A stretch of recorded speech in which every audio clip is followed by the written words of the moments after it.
Baking লাইফে আর যাই করি না কেন আর কখনোই আত্মীয় স্বজনদের কাছে কেক সেল দিব না।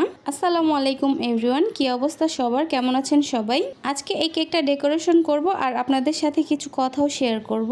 তো আমার মনে হয় মাঝে মধ্যে এমন কিছু ঘটনা ঘটে যায় আমার সঙ্গে, যা প্রতিটা বেকারসের সাথেই হয়তোবা ঘটে থাকে। তো আগেই বলে নিই, আমি যে কথাগুলো বলবো এগুলো কিন্তু আমার সব আত্মীয় স্বজন বা সব রিলেটিভসদের জন্য না। কিছু কিছু রিলেটিভস বা আত্মীয় স্বজনরাই এমনটা করে থাকে। তো আমার কিছু কিছু আত্মীয় স্বজন বা রিলেটিভসরা বলে যে কেক খাওয়াবো কবে, বাসায় তো কেক বানাই, একটা খাওয়ালে কি হয়।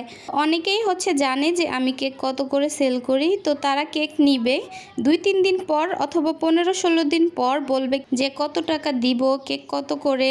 আবার অনেকেই কেক নেয়ার পর নিজের ইচ্ছা মতো মন গড়াভাবে একটা টাকা ধরিয়ে দিয়ে যায়। কেউ কেউ তো যা দাম তা বলার পরেও 100 টাকা 200 টাকা কম ধরিয়ে দিতে যায়।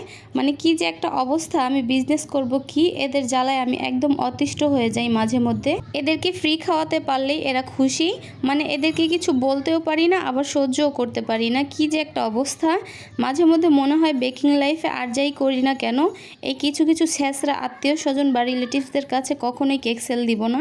কারণ আমাদের হোমমেড কেক নিতে হলে ভালো একটা দাম দিয়েই কেকটা নিতে হবে। তা না পারলে বেকারির যে সস্তা কেকগুলো আছে সেগুলোই তারা নিয়ে খাক। আমি আসলে তাদেরকে বলবো না যে আমার কাছ থেকে তারা কেক নেক বা কোনো হোম বেকারসদের কাছ থেকে তারা কেক নেক।